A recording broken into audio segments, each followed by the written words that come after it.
என்ன சமையல் பார்த்தீங்கன்னா, அம்மா வந்தாங்க, எல்லாம் கட் பண்ணி கொடுத்துட்டாங்க உட்காந்து. சரி நம்ம நின்ன மாதிரியே கொஞ்சம் சமைச்சிடலாம் அப்படின்றதுக்காக. ஏன்னா அவங்களால ரொம்ப நேரம் நின்று சமைக்க முடியல, அவங்களுக்கும் உடம்பு சரியில்லை, ஹெல்த் இஷ்யூவில். தலைக்கறி தாங்க, தலைக்கறி வந்துட்டு கொஞ்சமாக வாங்கிட்டு வந்திருந்தாரு. மட்டன் ஐட்டம் தான் சாப்பிட்ணும், சிக்கன் சாப்பிடக்கூடாதுல்ல. அதனால் தலைக்கறி வந்துட்டு கிரேவி மாதிரி பண்ண போகிறேன். எண்ணெய் ஊற்றிக்கோங்க, ஏலக்காய் போட்டுக்கோங்க, சோம்பு இருந்தால் போட்டுக்கோங்க. நான் சோம்பு வாங்கி வைக்கலை, சரிங்களா. சீரகம் சேர்த்துக்கிறேன் கொஞ்சமாக. சீரகம் ஒரு 5 மிளகு 6 மிளகு போல. அஸ்வின் பேசாத. மிளகு சேர்த்துருக்கேன். வெங்காயம் போட்டுக்கலாம். இஞ்சி பூண்டு பேஸ்ட்டு வந்து ஃப்ரிட்ஜில் வச்சுருக்கேன். இஞ்சி பூண்டு பேஸ்ட்டு வந்து என்ன நான்வெஜ் செஞ்சாலும் நம்ம சேர்க்கணும். மீன் குழம்புல மட்டும் தான் நான் போட மாட்டேன். கறி குழம்பு, கறி கிரேவி எல்லாத்துக்கும் போடலாம். வெங்காயம் போட்டு கல் உப்பு போட்டுக்கிறேன். தேவைக்கு ஏற்ற மாதிரி கல் உப்பு போட்டிருக்கேன். அப்படியே போட்டு மொத்தத்தையும் போட்டு கூட நம்ம வதக்கி வச்சுக்கலாம். ஏன்னா ரொம்ப நேரம் நிற்க முடியாது. வடை போட்டு நம்ம செஞ்சு எடுத்துக்கலாம்.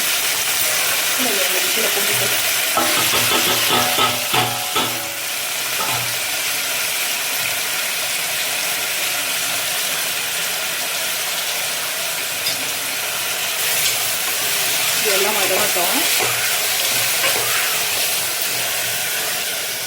வதங்கிட்டே இருக்கு. அதுக்காட்டி இந்த பக்கம் வந்துட்டு அரிசி கழுவி வச்சுட்டாங்க. நான் சும்மா இவங்க பார்ப்பாங்க அவங்க பார்ப்பாங்கன்னு ட்ரெஸ்லாம் எடுத்துகிட்டு இருந்தால் வேலைக்கு ஆகாது. நம்ம பசங்களுக்கு நம்ம தான் பார்க்கணும்.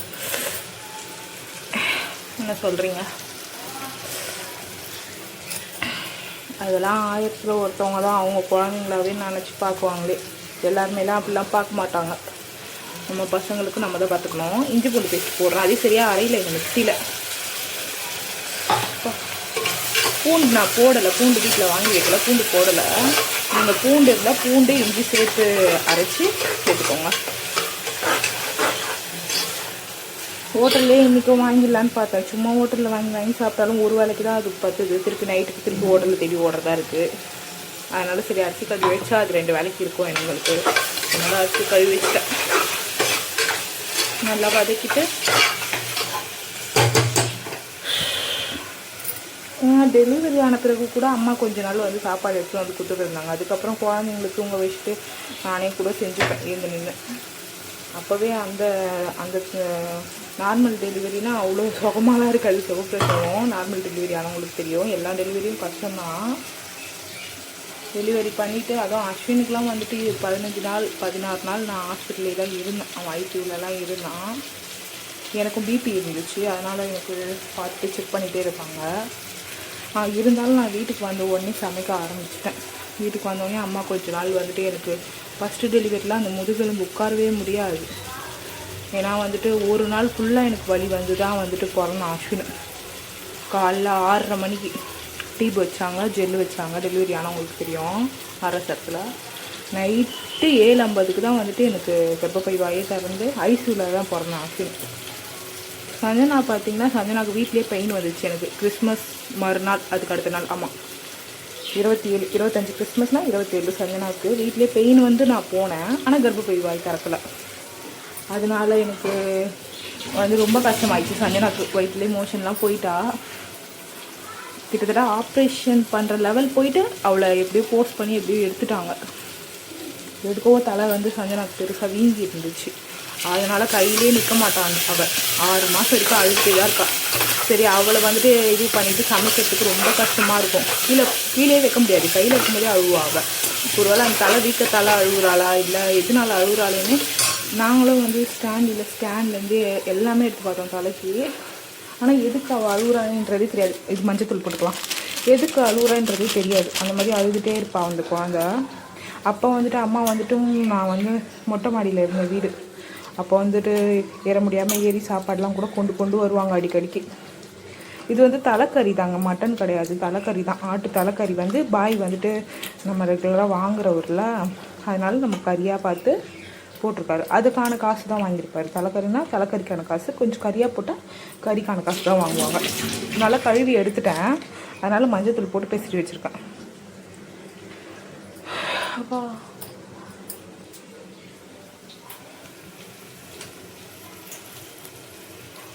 கறியை போட்டுக்கலாம். அதுக்கப்புறம் ஒரு 6 மாதம் 5 மாதம் அவளை கையிலே நிற்க மாட்டாள். அதுக்கப்புறம் அவளுக்கு அடிக்கடிக்கு ஹாஸ்பிட்டலுக்கு போகிறது, ட்ரீட்மெண்ட் பண்ணுறது, தலை ஸ்கேன் எடுக்கிறது அப்படி இப்படின்னு போயிட்டே இருந்துச்சு. அதுக்கப்புறம் நானே சமைக்க ஆரம்பிச்சிட்டேன். அது கூடலாம் கம்பேர் பண்ணால் இந்த ஆப்ரேஷன்லாம் வந்துட்டு இது என்ன ஆறிடும், இது வேலையை நீ பார்த்துக்கோ, எதுக்கு ஒருத்தவங்களை கஷ்டப்படுத்திடுது அப்படின்றப்பல தான் இருக்குது. அதனால தான் நான் வந்துட்டு அது கூட எனக்கு முதுகெலும்பு இன்ஜெக்ஷன் போட்டது தான் இப்போ துணி எடுத்துட்டு எல்லாத்துக்கும் ரொம்ப கஷ்டமாக இருக்குது. அதுக்கப்புறம் அப்பா சொல்ல முடியல, மூச்சு வாங்குது, வேறு ஊற்றுது. அந்த இன்ஜெக்ஷன் போட்டது தான் கொஞ்சம் பெயினாக இருக்குது. பெயின் கில்லர் வந்துட்டு 7 இன்ஜெக்ஷனில் போட்டு வந்துட்டு தான் இருக்கேன். சத்து ஊசி மாதிரி 2 போட்டு வந்துட்டேன். இன்னும் வந்துட்டு இருக்குது, போகணும். இன்றைக்கி நைட்டுக்கும் போகணும். இந்த அடுப்பு தாங்க ரொம்ப என்னை வெறுப்பேற்றுது. ஸ்லோவாக எரியுது. அடுப்பு இருக்கணும், கடையில் கொடுக்கணும். இப்போ பார்த்தீங்கன்னா மட்டன் மசாலா போட்டுக்கலாம். மட்டன் மசாலா, கரம் மசாலா போட்டு வச்சு கொஞ்சமாக மஞ்சள் கூட போட்டுக்கலாம். மிளகாத்தூள் வந்து நான் சேர்த்துக்கிறேன், வீட்டில் அரைச்சிக்கலாம். கொஞ்சமாக சேர்த்துக்கிறேன், ஏன்னா பச்சை மிளகா போட்டிருக்கேன். பெப்பர் சேர்த்துக்க போகிறேன். நீங்கள் பெப்பர் சேர்க்கலன்னா அதிகமாக சேர்த்துக்கோங்க. நான் பெப்பர் சேர்ப்பேன். இப்போ பெப்பர் போட்டுக்கலாம். பெப்பர் பார்த்தீங்கன்னா அரைச்ச மாதிரி வச்சுருந்தேன்.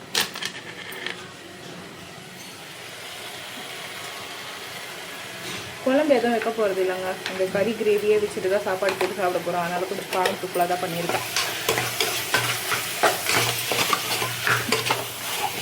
தண்ணி ஊற்றிக்கலாம், தேவையான அளவு ஊற்றி விசில் வந்தோன்னே ஒரு 6 விசில் கூட வந்தால் கூட கறி நல்லா சாஃப்டாக ஆகிடும்.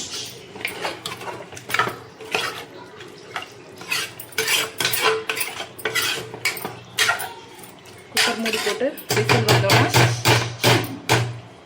ஆஃப் பண்ணிவிட்டு திருப்பி அடுப்பு மேலே வச்சு நல்லா கிண்டி விட்டால் நல்லா கிரேவி மாதிரி ஆகிடும். கொத்தமல்லி கருவேப்பிலை போட்டு இறக்கி விட வேண்டியதுதான். சாப்பாடு பார்த்திங்கன்னா வெடிச்சு விட்டுருவேன். இது கிரேவி மாதிரி ஆகிடுச்சு. நம்ம தனியாகவே கிரேவி மாதிரி கொஞ்சம் வச்சுருவேன். ரைஸ் போட்டு கலரி சாப்பிட தலைக்கறி நிமித்திட்டு கட்டில் போட்டு சாப்பிட வேண்டியது தான். கடையில் வாங்கி சாப்பிட்டாலும் வீட்டில் செஞ்சு சாப்பிட்றது, நான் சமைக்கிறது எனக்கு ரொம்ப ஃபஸ்ட்டு பிடிக்கும். அதனால் தனி ருசி தான்.